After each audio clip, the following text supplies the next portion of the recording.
Praise the Lord. സ്നേഹമുള്ളവരെ, ഈശോയിൽ നിന്ന് അനുഗ്രഹങ്ങൾ സ്വന്തമാക്കാൻ നാം ആഗ്രഹിക്കുന്നു, അതിനായി പരിശ്രമിക്കുന്നു, നാം പ്രാർത്ഥിക്കുന്നു. എന്നാൽ ഈശോയെ സ്വന്തമാക്കാൻ നാം പരിശ്രമിക്കുന്നില്ല. നമ്മുടെ പ്രാർത്ഥനകളെല്ലാം നമ്മുടെ കാര്യങ്ങൾ സാധിച്ചു കിട്ടുന്നതിന് വേണ്ടിയുള്ളതാണ്. നമ്മുടെ ആവശ്യങ്ങൾ നടത്തി തരാൻ വേണ്ടി നിരന്തരം പ്രാർത്ഥനയുമായി ദൈവത്തെ സമീപിക്കുന്നവരാണ് നാം എല്ലാവരും. നമുക്ക് നല്ല ജോലി, നല്ല വീട്, നല്ല ജീവിത പങ്കാളി, നമ്മുടെ മറ്റു ജീവിത സാഹചര്യങ്ങളെല്ലാം നന്നായി കിട്ടണം എന്നുള്ള ചിന്തയോടുകൂടി ദൈവത്തെ സമീപിക്കുന്നവരാണ് നാം എല്ലാവരും. എന്നാൽ ദൈവത്തിൻ്റെ ഹിതം എൻ്റെ ജീവിതത്തിൽ നടക്കട്ടെ എന്ന് പ്രാർത്ഥിക്കുവാൻ, ദൈവഹിതമനുസരിച്ച് ജീവിക്കുവാൻ പലപ്പോഴും നാം പരിശ്രമിക്കാറില്ല. നാം ദൈവത്തോട് ചേർന്ന് നിൽക്കുമ്പോൾ ദൈവം നമ്മോടും ചേർന്ന് നിൽക്കും.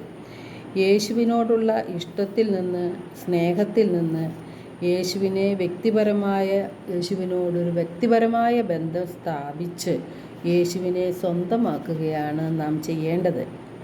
യേശുവിനോട് ഇഷ്ടം തോന്നണമെങ്കിൽ യേശു നമുക്ക് വേണ്ടി എന്തെല്ലാം ചെയ്തു, എനിക്ക് യേശു ആരാണ് എന്നൊരു ബോധ്യം നമുക്ക് ഉണ്ടായിരിക്കണം. നമ്മെ, പാപാന്തകാരത്തിൽ കിടന്ന നമ്മെ സ്വർഗകവാടം തുറന്നു തന്നുകൊണ്ട് തൻ്റെ സ്വന്തം ജീവൻ ബലിയായി കുരിശിൽ അർപ്പിച്ചുകൊണ്ട് നമ്മെ സ്നേഹിച്ച യേശുവിനെ നാം മനസ്സിലാക്കാൻ പലപ്പോഴും വൈകിപ്പോകുന്നുണ്ട്. നമുക്ക് വേണ്ടി മരിച്ച യേശുവിന് വേണ്ടി ജീവിക്കാനാണ് നാം പരിശ്രമിക്കേണ്ടത്. ഈ ചിന്തയിൽ നാം വളരുമ്പോൾ നമ്മുടെ സമയവും സമ്പത്തും കഴിവുകളും എല്ലാം ഉപയോഗിച്ച് ഈശോയെ സ്വന്തമാക്കാനായിട്ട് നാം പരിശ്രമിക്കും. യേശു പറഞ്ഞിട്ടുണ്ട്, നിങ്ങൾ എന്നെ സ്നേഹിക്കുന്നുവെങ്കിൽ എൻ്റെ കൽപ്പനകൾ പാലിക്കും എന്ന്.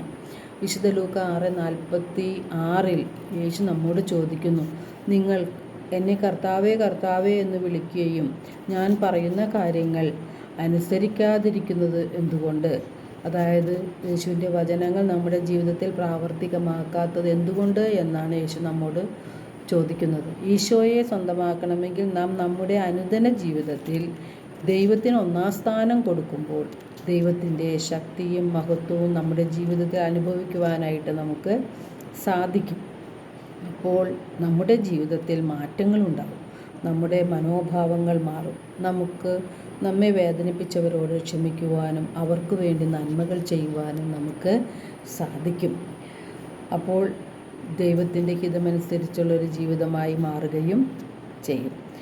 നന്മകൾ ചെയ്യുവാനും നന്മകൾ കാണുവാനും സഹോദരങ്ങളെ സ്നേഹിക്കുവാനും അവർക്ക് വേണ്ടി അവരുടെ ആവശ്യങ്ങൾ സാധിച്ചു കൊടുക്കുവാനും അവരുടെ കണ്ണീരൊപ്പുവാനും നാം ശ്രമിക്കുമ്പോഴാണ് സ്വർഗത്തിൽ നമ്മുടെ നിക്ഷേപം വർദ്ധിച്ചു വരുന്നത്.